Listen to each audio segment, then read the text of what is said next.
voyageur, وأما المسافر فهو على قسمين.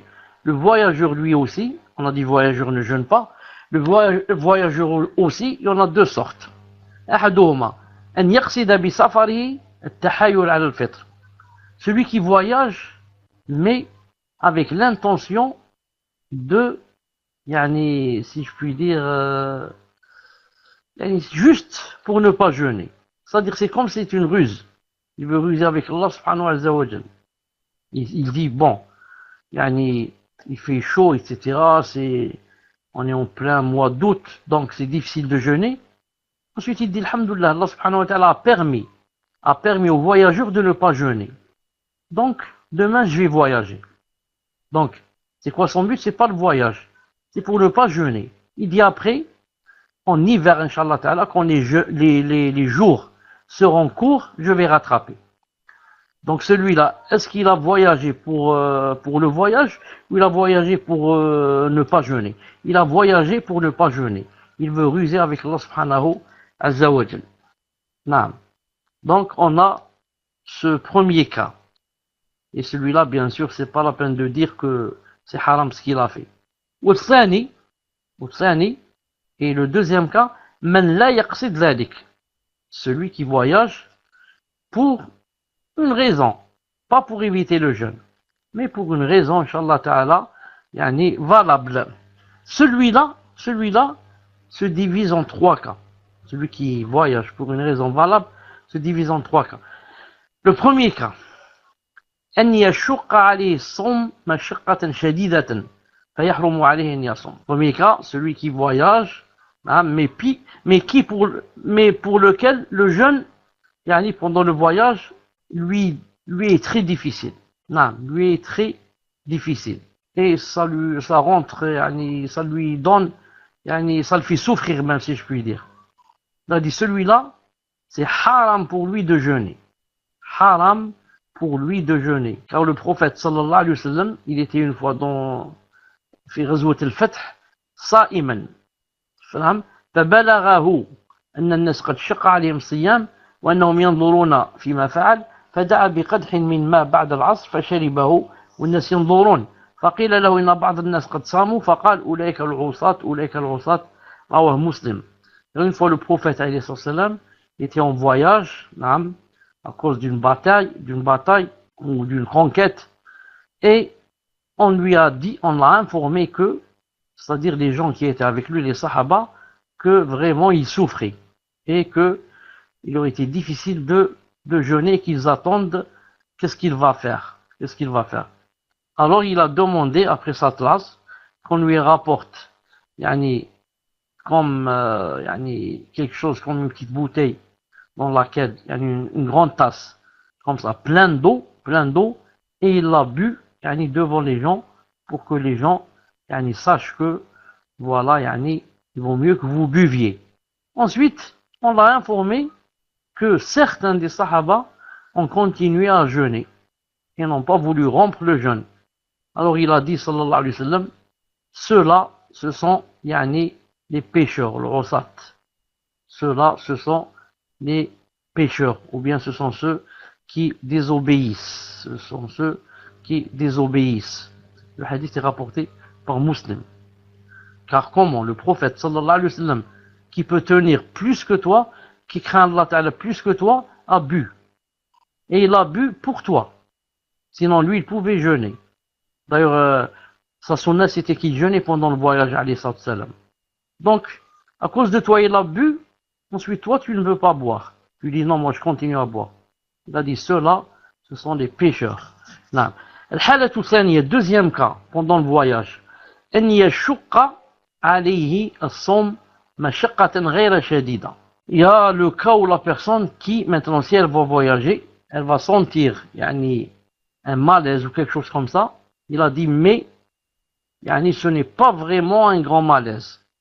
Ils ne sont pas un grand préjudice. Il a dit celui-là, malgré qu'ils ne sont pas un grand préjudice, mais le fait qu'il ait senti un malaise, comme ça, il a dit le siyam devient détestable pour lui. Il vaut mieux qu'il mange. Car sinon, c'est comme si on ne voulait pas prendre de la permission d'Allah subhanahu wa ta'ala. Allah ta'ala a donné, nous a donné la permission de manger dans un cas pareil, bi'idnillahi ta'ala. Donc c'est mieux, bi'idnillahi ta'ala, de manger. Et le hadith là dit ça, le troisième cas, pour le voyageur, an la yashuqqa alayhi as-sawm. Pour celui qui ne trouve aucun malaise, ni aucune difficulté, ni aucune souffrance pendant le jeûne. Celui-là fait yaf'al aysar alayhi min as-sawm wal fitr. Celui-là, qu'est-ce qu'il doit faire?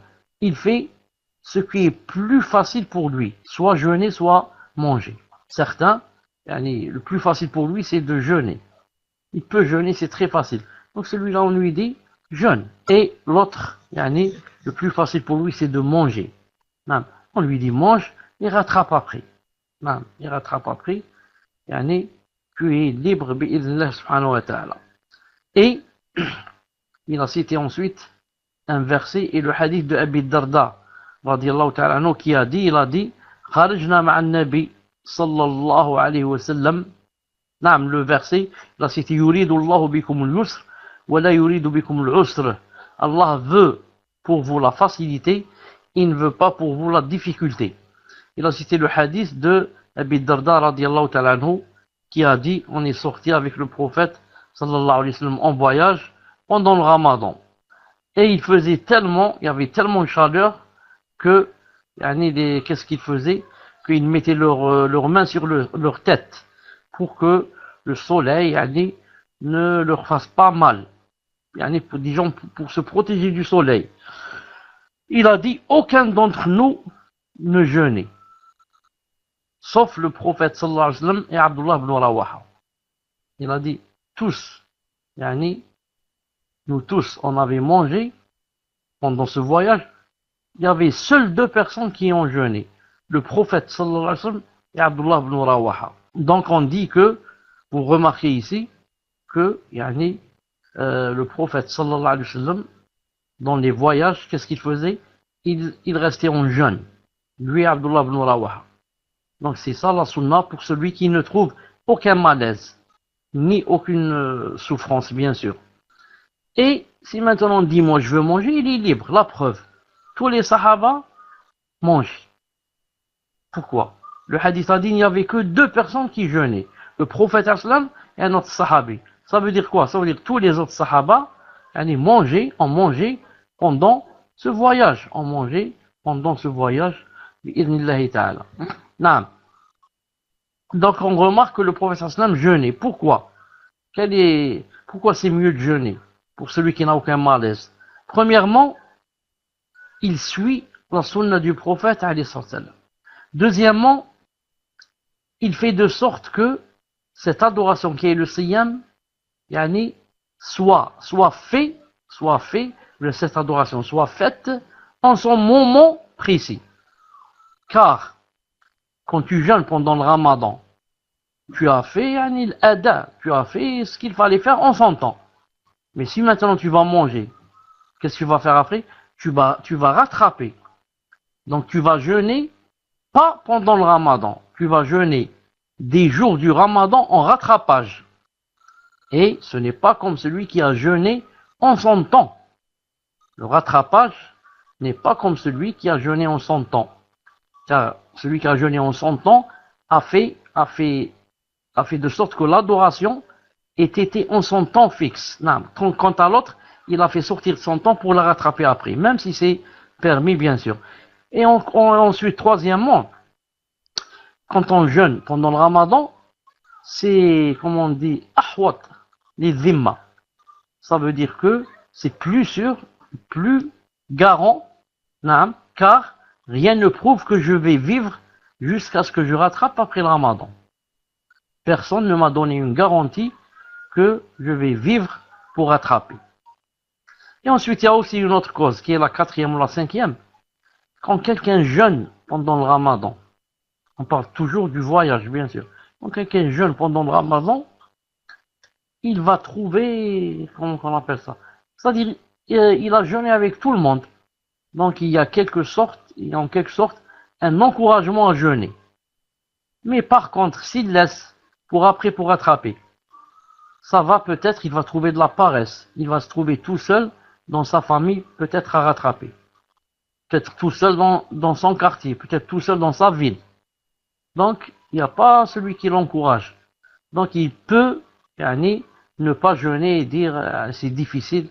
Mais par contre, s'il jeûne avec tout le monde, c'est plus facile, bi'idhnillah subhanahu wa ta'ala. تنبيه